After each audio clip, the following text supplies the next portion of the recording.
Hello students, I welcome you all to this Vilav channel Vilav academy. आज से हमारा concept book series का day 6 और आज का हमारा टॉपिक है सेल्फ एस्टीम।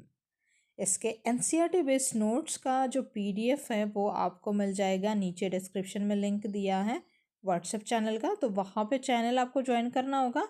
मैंने सारे जो नोट्स हैं उन सब का ड्राइव लिंक मैंने शेयर कर दिया है।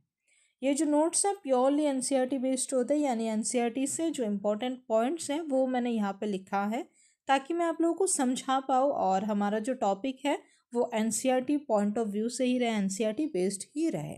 ओके, तो हमारा आज का टॉपिक है सेल्फ एस्टीम। सेल्फ एस्टीम यानी आत्मसम्मान। आप इसको स्वाभिमान के नाम से भी जान सकते हैं, आत्मनिष्ठा के नाम से भी जान सकते हैं। तो आत्मसम्मान का मतलब क्या होता है? आत्मा मतलब हमारा खुद का, हमारा सेल्फ, और सम्मान माने हमारा जो रिस्पेक्ट है वो। तो हमारा जो आत्मसम्मान है, जो स्वाभिमान है, वो बहुत सारी चीज़ों पे डिपेंड करता है। मान लीजिए कि आपका कोई वैल्यू सिस्टम है, आप ऐसा मानते हैं कि कुछ चीज़ें किसी एक पर्टिकुलर तरीके से ही होना चाहिए, तो वहाँ पे कोई अगर उस चीज़ का पालन ना करे, उस चीज़ को ना माने, हो सकता है वो आपके बड़े हैं, कोई सीनियर है, कुछ भी करे, लेकिन तब भी आप अपने जो इरादे हैं, अपना जो वैल्यू सिस्टम है, जो मोरल वैल्यूज़ हैं, वहीं पे टिके रहोगे, क्योंकि आपका वो स्वाभिमान है, सेल्फ एस्टीम है कि आप इससे हटोगे नहीं और डट के रहोगे, ऐसे कुछ। ओके, सो यहाँ पे जो लिखा है कॉन्सेप्ट, वहाँ पे अगर हम देखेंगे, मैंने एक बेसिक सा इंट्रो दिया है सेल्फ एस्टीम का क्या है, तो इसके बाद हम समझते हैं। The way we perceive ourselves and the ideas we hold about our competencies and attributes is also called self concept। तो सेल्फ कॉन्सेप्ट मैंने इसके पहले लेक्चर में देखा था, लेक्चर नंबर जो 5 था वहाँ पे, वो आप बहुत अच्छी तरीके से देख सकते हो। तो हमें अपने बारे में जो आइडियाज़ होती हैं, हमारे एट्रीब्यूट्स यानी हमारे फीचर्स, हमारे कैरेक्टरिस्टिक्स के बारे में जो आइडियाज़ हमें होती है, जो समझ हमें होता है, उसको हम कहते हैं सेल्फ कॉन्सेप्ट। ओके, अब हम आते हैं सेल्फ एस्टीम पे, जो कि हमारा मेन फोकस है यहाँ पे। Okay, so as a person we always make some judgment about our own value और वर्थ।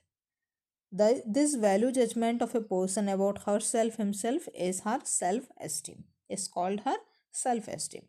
So एक जो पर्सन है वो हमेशा अपनी जो वैल्यू सिस्टम है, अपनी जो वर्थ है, उसके हिसाब से उसके कुछ अपने बारे में जजमेंट होता है ना, कि मैंने ये काम पहले करा हुआ है, मेरे में ये स्किल है, तो इसके हिसाब से मेरा ये जजमेंट है कि मेरी इतनी वैल्यू है ना, माने मेरा इतना वर्थ है कि मानो मुझे, मैं शायद समझा नहीं पा रही हूँ, तो ये मानो मेरा स्किल है, मुझे ये कोई स्किल आता है, तो इसके हिसाब से मेरा ये जजमेंट है कि मुझे इतनी सैलरी मुझे मिलनी चाहिए।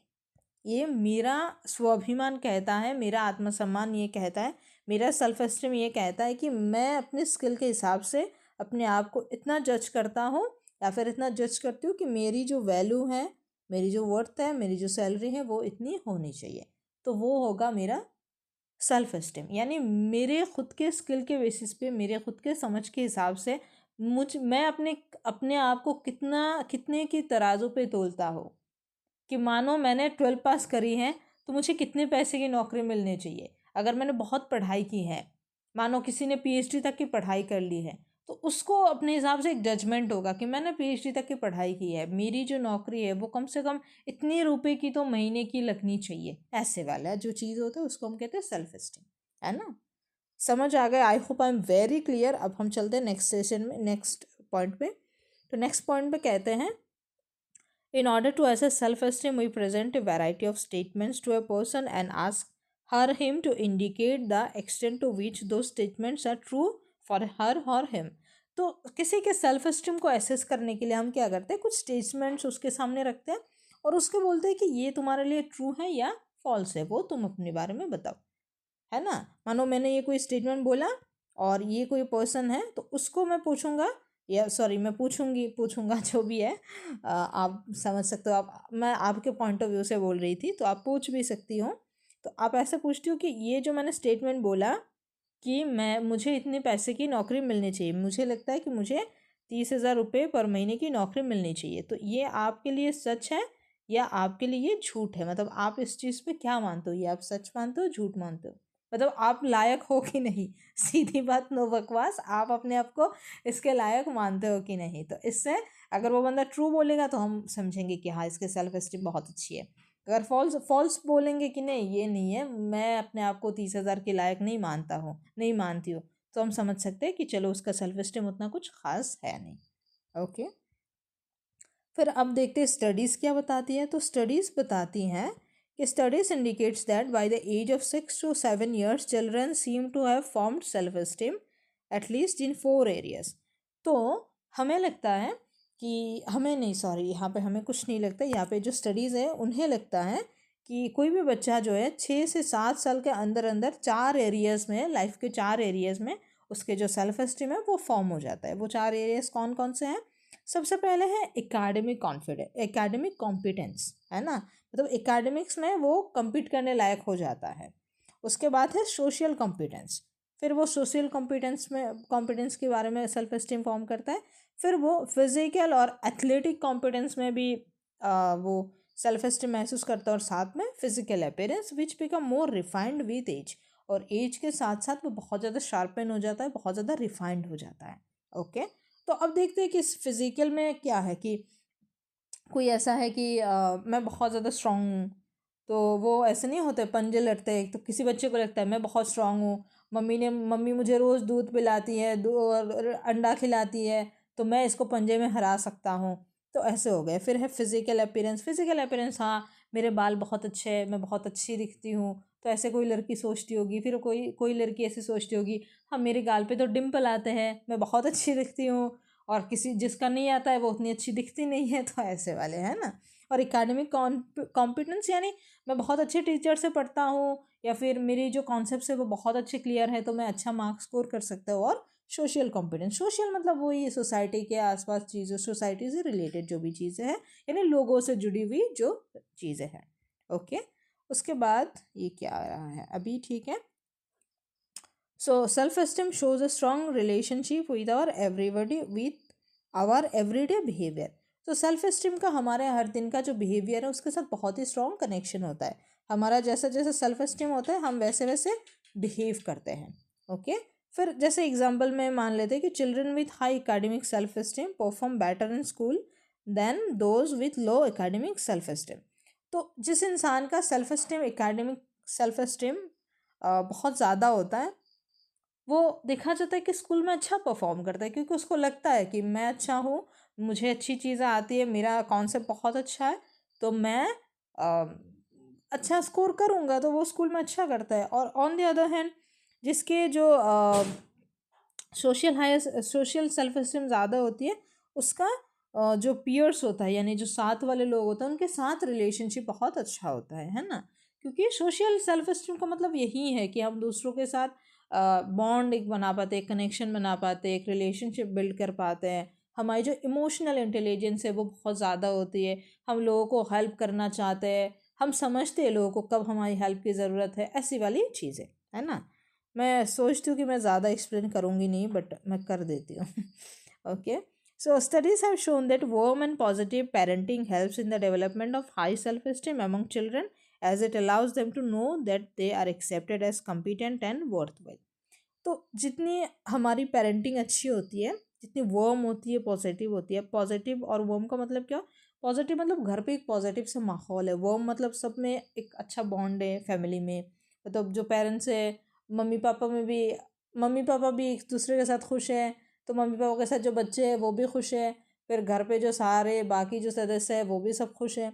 तो ऐसा अगर एक वर्म एक एनवायरनमेंट होता है, तो वहाँ पे देखा जाता है कि जो बच्चे का जो सेल्फ एस्टीम है वो बहुत अच्छा डेवलप होता है। और इस वजह से वो आगे लाइफ में बहुत आगे जाते हैं, क्योंकि उनको लगता है कि हम कैसे भी हैं, हमारा जो कॉम्पिटेंट है, हमारा जो वर्थ है, इसके हिसाब से हम एक्सेप्टेड है ना।